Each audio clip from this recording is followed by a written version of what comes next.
하나님 말씀 함께 보도록 하겠습니다. 갈라디아서 5장 22절 그리고 26절까지의 말씀입니다. 지난 시간 우리는 육체의 열매에 대해서 우리가 자세히 알아보는 시간을 가졌습니다. 기억나시죠? 네, 일주일밖에 안 됐기 때문에 기억이 나실 겁니다. 총 몇 가지가 있었나요? 네, 다른 육체 열매를 배우고 오셨는지 총 15가지가 있었습니다. 네, 그리고 4가지의 영역으로 이렇게 나눌 수 있었죠. 한번 보실까요? 성의 영역으로 나눌 수 있었고, 종교의 영역으로도 나눌 수 있었고, 사회적 영역으로 나눌 수 있었고, 음주의 영역으로 이렇게 나눌 수 있었습니다. 이 15가지 중에서 만약 한 부분에만 우리가 빠지게 돼도 그 사람은 정말 좀 불행한 사람이 아닐까, 우리가 이렇게 이야기를 나누기도 했었습니다. 여러분, 근데 이 15가지 남의 이야기가 아닙니다. 우리가 인생을 살아가면서 한 번쯤은 부딪힐 수 있는 부분들입니다. 여러분, 절대로 그런 상황이 오면 안 되겠지만 만약에 그런 상황이 여러분에게 마주하게 된다면 여러분 그냥 쉽게 죄의 유혹에 넘어가지 마시고 오늘을 떠올려 보시기 바랍니다.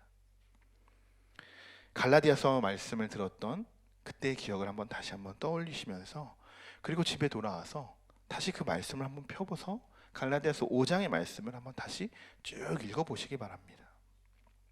그러면 하나님이 여러분을 그 시험과 유혹 속에서 건져내실 줄 믿습니다. 절대로 사단의 유혹에 넘어가지 않는 우리 모든 성도 여러분 되시길 소망합니다. 오늘은 육체의 열매와 정반대의 성격을 띠고 있는 성령의 열매 이야기입니다. 많이 들어보셨죠? 우리가 어릴 때부터 많이 듣고 배우고 또 가르쳤던 부분입니다. 성령의 열매, 여러분 총 몇 가지일까요? 9가지. 네, 육체 열매는 잘 모르시는 성령의 열매 많이 아시잖아요. 그만큼 우리가 많이 접했다는 이야기입니다. 어떤 게 있었죠? 사랑, 화평. 네, 점점 이제 소리가 줄어들고 있습니다. 네, 사랑. 네. 자, 그래서 오늘 본문 말씀을 한번 같이 읽어보도록 하겠습니다. 자, 우리 한 목소리로 같이 읽겠습니다. 오직 성령의 열매는 사랑과 희락과 화평과 오래 참음과 자비와 양성과 충성과 온유와 절제니 이 같은 것을 금지할 법이 없느니라. 그리스도 예수의 사람들은 육체와 함께 그 정욕과 탐심을 십자가에 못 박았느니라. 만일 우리가 성령으로 살면 또한 성령으로 행하일지니 헛된 영광을 구하여 서로 노엽게 하거나 서로 투기하지 말지니라. 아멘. 성령의 열매는 총 9가지입니다. 성령의 열매. 자, 여러분, 성령의 열매가 있다는 것은 무슨 말입니까? 이미 그 사람은 성령의 인도함을 받은 사람이다라는 것입니다. 오늘 이 9가지의 열매는 그냥 일반적인 사람들에게 나타나는 것이 아니라 성령의 인도함을 받은 사람들에게만 나타나는 특징이다라는 것입니다. 그것을 오늘 우리가 묵상해 보려고 하는 것입니다. 여러분, 성령의 열매 기대되시죠? 네, 두 분만. 네. 오늘 말씀이 여러분 분명히 은혜가 될 것입니다. 네, 왜냐하면 짧기 때문이에요. 네, 은혜가 분명히 되실 거예요. 짧지만 내용이 아주 간략하고 또 간결하고 좀 깊이 있는 말씀이 될 겁니다. 좀 새롭게 우리가 성령의 열매를 우리가 살펴보기도 할 건데요. 우리가 9가지의 이 성령의 열매를 한번 살펴볼 필요가 있겠죠. 저는 좀 약간 이렇게 단순하고 쉽게 제가 설명하는 그런 구조이기 때문에 아마 우리 목사님께서 설명하셨으면 이 9주에 걸쳐서 이걸 아마 해석하셔서 설교를 하셨을 겁니다. 네, 목사님의 능력치는 제가 따라갈 수가 없습니다. 그래서 저는 오늘 하나에 압축해서 하려고 하는데, 사실 성령의 열매는 우리가 주일학교 때 배우고 또 많이 또 간단하게만 배웠었잖아요. 우리도 저기 시띠몰 예배하는 데 가보니까 뭐 이렇게 붙여놨더라고요. 성령의 열매 9가지를 몇 개는 이렇게 떼어서 어디 갖다 버렸는지 모르겠는데 이렇게 몇 개 붙어있더라고요. 자, 그런데 그렇게 그냥 우리가 간단하게만 알고 있던 그 성령의 열매, 최근에 이 팀 켈러라는 목사님이 요즘 시대에 맞게 이 9가지를 이렇게 잘 설명해 놓은 게 있더라고요. 그래서 오늘은 저의 이야기가 아니라 이 목사님이 이렇게 설명했다는 것 제가 좀 이렇게 알려드리려고 합니다. 여러분, 팀 켈러 목사님 많이 들어보셨죠? 네.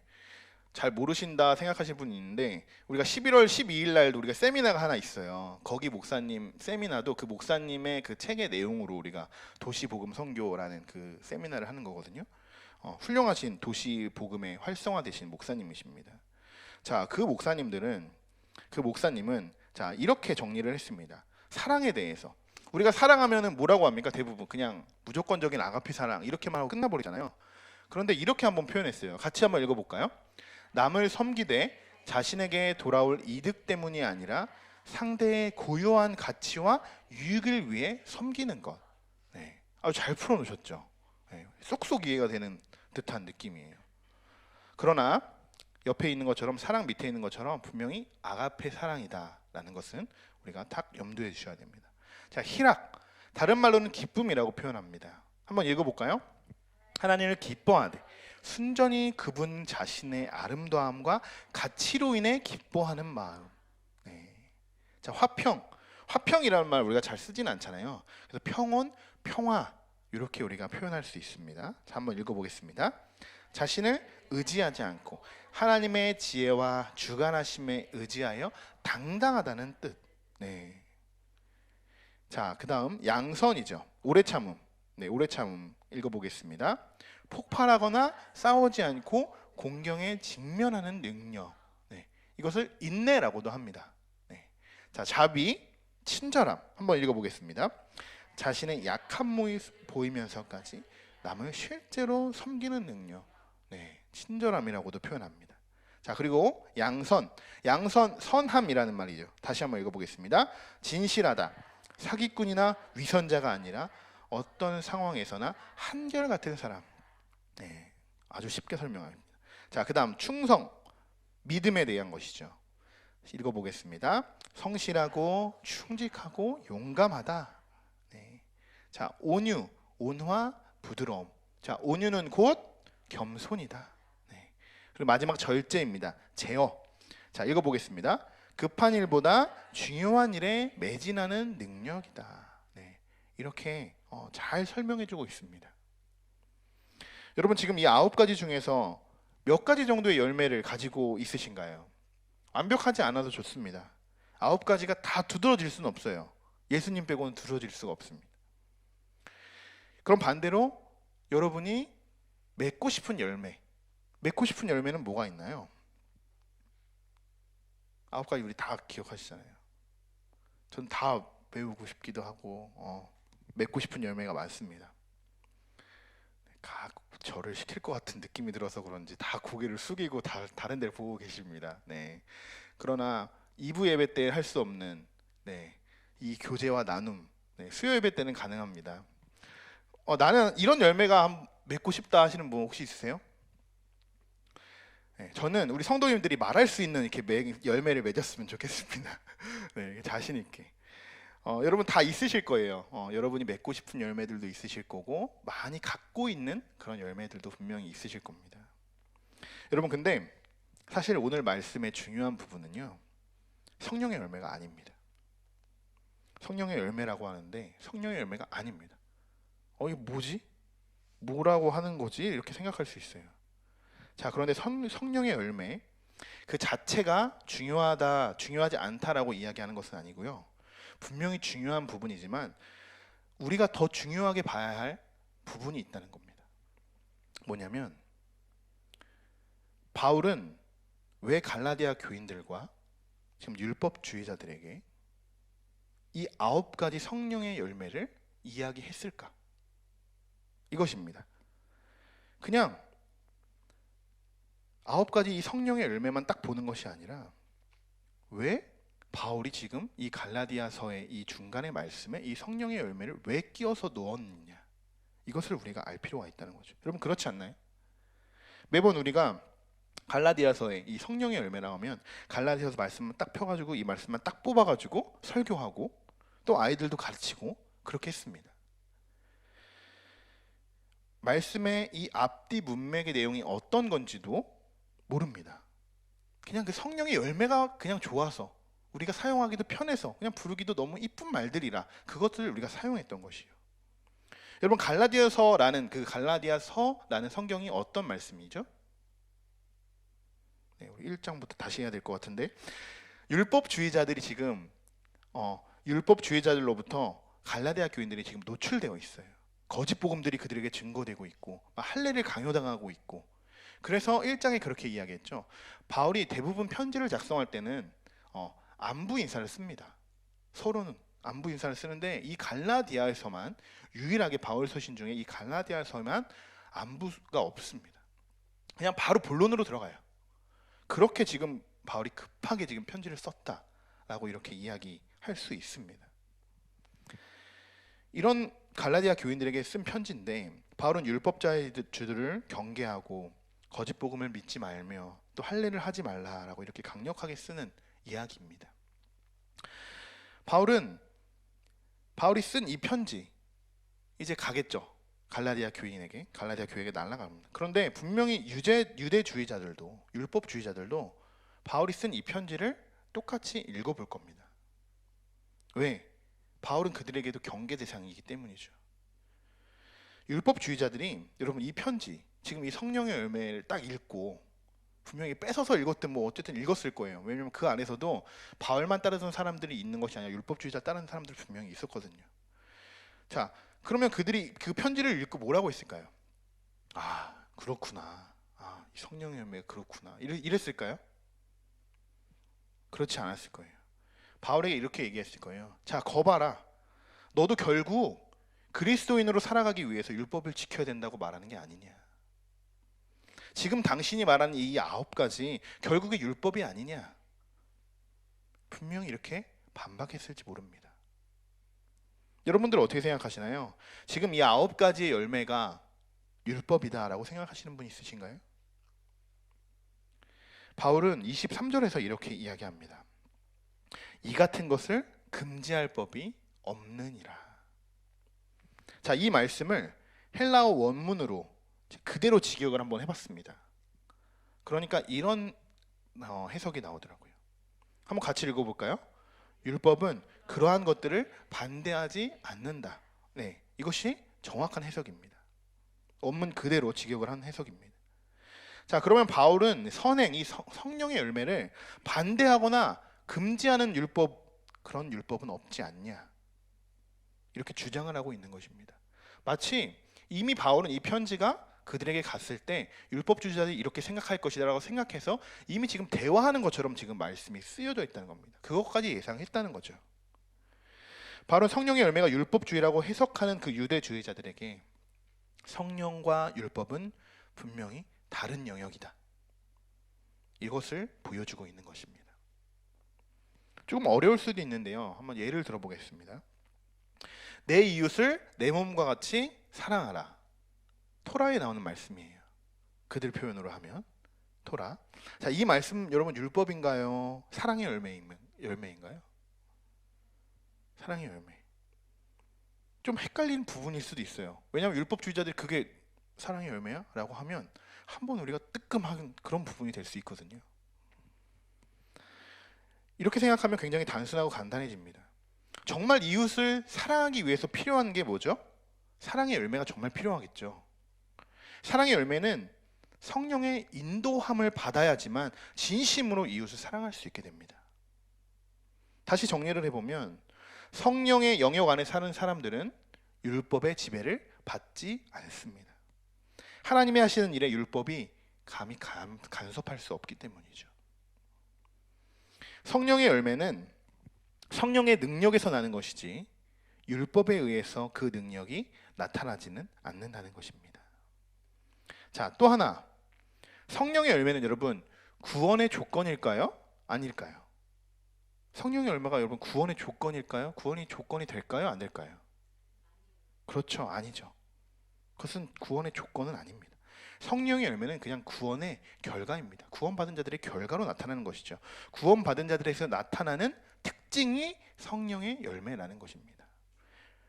결국 오늘도 바울은 율법으로는 너희들이 절대 구원을 받을 수 없다, 이렇게 이야기하고 있는 것입니다. 우리는 성령의 인도하심만으로 살아갈 수 있다라는 것을 다시 한번 재생시켜주고 있는 것입니다. 성령의 열매를 맺기 위한 우리가 목적으로 사는 것이 아니라, 그럼 율법이 되겠죠. 예수님의 사람으로 우리가 살아갈 때 9가지의 성령의 열매를 여러분 맺게 되는 것입니다. 저는 이런 공동체, 이런 교회를 만들고 싶습니다.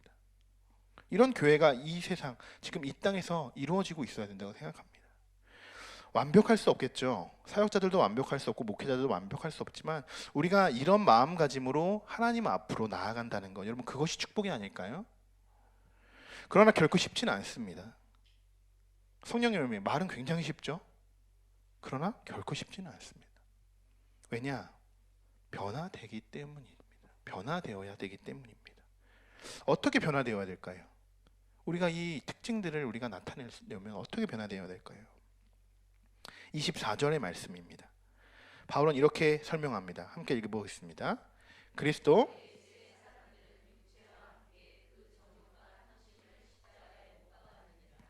아멘. 이 말씀을 읽으시면서 비슷한 말씀이 있다라고 이렇게 느껴지시는 분이 있을 겁니다. 갈라디아서 2장 20절의 말씀입니다. 우리 이 말씀도 한번 같이 읽어볼까요? 그리스도와 함께 십자가에 못 박혔나니 그런즉 사는 것이 제 가운데 사는 것은 나를 사랑하사 나를 위하여 자기 자신을 버리지 하나님의 아들을 믿는 믿음 안에서. 아멘. 자, 24절의 말씀을 더 구체적으로 설명해 놓은 말씀입니다. 이전에 바울이 이미 이야기했던 말씀이죠. 바울은 다시 한번 이 말씀을 강조하고 있는 것입니다. 여러분, 우리도 2장, 우리 강해 설교를 들으시면서 2장의 말씀을 들으면서 이 말씀으로 결단했었습니다. 그렇죠, 여러분?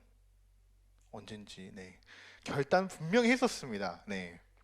그러나 여러분 잘 지켜지시나요? 기억도 안 나는데 무슨 소리가 나오시는? 네. 네.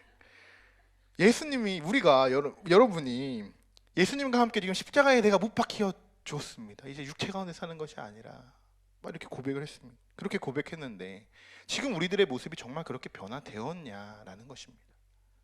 지금 2장, 5장 이 짧은 사이에 변화가 되고 있냐라고 다시 한번 묻고 있는 것이죠. 왠지 모르게 우리에게도 뜨끔한 그런 말씀입니다. 여러분, 우리가 하나님께 우리의 마음을 서원하고 또 결단할 때 그 뒤에 성령님이 우리와 함께 하신다는 것을 여러분 잊지 않으시기 바랍니다. 우리가 영적으로 결단하는 순간은 하나님의 영과 은혜가 임하게 되는 순간입니다. 그러나 그것은 여러분 어때요? 우리 지금처럼 계속 이어지지는 않습니다. 그래서 그 끈을 계속 이어줄 수 있는 게 있어요. 계속 그 끈을 이어줄 수 있는 거, 그게 바로 여러분 안에 거하는 성령님이다라는 것입니다. 그래서 바울도 성령님의 인도함에 여러분 너희가 무조건 따라가야 된다. 율법 다른 거 다 필요 없다. 무조건 성령이다. 성령님의 인도함에만 너희들이 따라가야 된다. 그것을 강조하고 있는 것입니다. 여러분 한번 따라해 봅시다. 만일 우리가 성령으로 살면 또한 성령으로 행할지니. 아멘. 여러분 옆 사람에게 한번 물어보세요. 성령으로 살고 계신가요? 한번 하고 이렇게 물어보세요. 한번. 네. 말하는 사람도 부끄럽고 지금 대답하는 사람도 부끄럽고, 네, 그렇습니다. 네. 여러분 우리의 삶의 목적이 뭘까요? 우리의 삶의 목적이 왜 우리가 이렇게 수고하고 열심히 살아가는 걸까요? 누구처럼 우리 막 죽지 못해 산다고 하고 아니면 먹기 위해 막 이렇게 살아가는 걸까요? 그렇지 않잖아요. 그죠? 최근에 조금 됐어요. 욜로족 아시죠, 여러분? 욜로족이라고. 네, 저는 이 사람들이 도대체 뭐 하는 사람인가 싶었어요.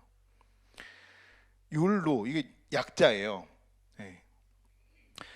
인생은 한 번뿐이다 라고 주장하고 지금 현재의 자신의 행복과 기쁨만을 추구하며 살아가는 사람입니다. 다니던 직장도 갑자기 막 그만두고 다 퇴직금으로 막 여행 가고, 네. 갑자기 뭐 돈도 없는데 막 집을 사고 막 차를 사고 막 이러는 사람들이에요. 우리 안에는 이렇게 생각하는 사람이 여러분 단 한 사람도 없기를 바랍니다. 여러분 정말 큰일 납니다. 여러분 딱 보실 때 이것은 뭐라고 느껴지세요? 육체의 열매다라고 느껴지지 않으세요? 육체의 열매다. 우리 지난 시간에 봤죠. 육체의 열매를 따라가는 사람들 분명히 이렇게 될 수 있다는 것입니다. 정말 큰일 납니다, 여러분. 육체의 열매를 따라간다는 것. 자, 우리가 어떻게 살아가야 한다고 했죠? 다시 한번 말씀드리면 성령의 인도하심으로 우리가 살아가야 된다. 가장 중요한 부분입니다. 그래야 여러분 성령의 열매도 맺을 수 있는 것입니다. 그런데 우리가 그냥 성령의 열매만 하면 맺어지는 게 아니죠. 그렇게 살아야 된다. 그렇게 살 때 그것이 맺어지는 것이다 라는 것을 다시 강조하고 있는 것입니다. 육체의 열매와 정욕과 탐심을 아직도 여러분 2장에서 우리 내가 그리스도와 함께 십자가에 못을 박다가 이렇게 좀 덜 박으신 분들, 오늘 다시 한번 결단해 보시기 바랍니다. 여러분, 성령의 도우심으로 여러분 마음을 변화시켜 주실 줄 믿습니다. 자, 마지막으로 바울은 갈라디아 교인들에게 이렇게 권면을 합니다. 한번 같이 읽어보겠습니다. 헛된 영광을 구하며 노엽게 하거나 서로 투기하지 말지니라. 아멘. 자, 헛된 영광을 구한다. 헬라어로 케노독소스라고 이야기합니다. 이게 무슨 소스야? 라고 생각하시는 분 있을 텐데, 이거는 우쭐거리는, 잘난 체하는, 거만한, 이런 뜻으로 해석할 수 있습니다. 자, 왜 바울이 마지막으로 이런 말을 했을까요? 앞서 말한 것처럼 성령의 열매도 여러분 자칫 잘못하면 어느 순간에 율법이 될 수 있다라는 것을 한 번 더 강조하고 있는 것입니다. 분명히 여러분 성령의 열매도 율법이 될 수도 있습니다. 잘못 자칫하면. 그래서 계속적으로 성령의 열매, 그것에 대해서 성령의 인도함을 받아라 라고 이야기하는 것입니다.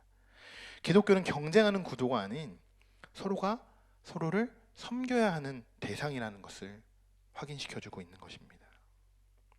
자, 그럼 말씀을 정리해 보도록 하겠습니다. 성령의 열매 9가지, 여러분 어떤 게 있다고 했죠? 사랑, 희락. 자, 다시 한번 해보겠습니다. 자, 시계 방향으로 우리 크게 한번 읽어보겠습니다. 사랑, 희락, 화평, 오래 참음, 자비, 양선, 충성, 온유, 절제. 아멘. 자, 성령의 열매입니다. 여러분 이것이 구원의 조건이라고 했나요? 아니죠. 구원받은 자들에게서 나타나는 특징이다 라고 했습니다. 또 바울은 이런 이야기를 율법주의자들에게 한다고 했죠. 그러면서 성령과 율법은 완전히 다른 영역이다라는 것을 보여주고 있는 것입니다. 그래서 이미 이전에 육체 열매가 나온 것이고 그 다음에 성령의 열매가 나온 겁니다. 그리고 율법은 절대로 성령의 영역을 거스를 수 없다 이렇게 이야기하고 이것을 바울은 말하고 강조하려고 했던 것입니다. 마지막으로 바울은 성령의 인도함을 받으라고 또 권면했었고, 그러면서 여러분 어떤 걸 조심하라고 했죠? 소스, 케노독 소스, 헛된 영광을 구하지 말라, 서로 노엽게 하거나 투기하지 말라, 이렇게 이야기했습니다. 여러분 오늘 이 시간에도 지금 이 순간에도 하나님의 성령의 열매가 여러분에게 나타나시기를 소망합니다. 여러분은 구원받은 하나님의 자녀이고 육체의 정욕을 십자가에 못 박은 예수님의 사람입니다. 성령님이 여러분을 인도해 주실 믿습니다. 자, 우리 한번 우리 덜 박은 우리 못을 좀 박아보고 그 다음에 우리 찬양하도록 하겠습니다. 자, 갈라디아서 2장 20절 말씀 외우신 분들도 있으실 거예요.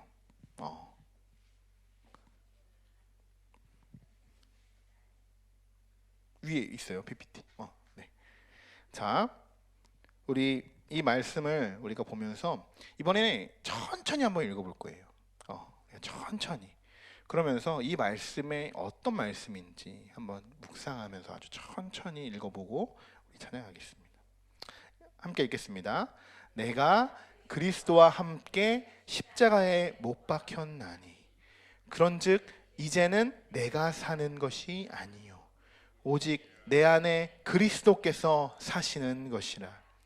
이제 내가 육체 가운데 사는 것은 나를 사랑하사 나를 위하여 자기 자신을 버리신 하나님의 아들을 믿는 믿음 안에서 사는 것이라. 아멘.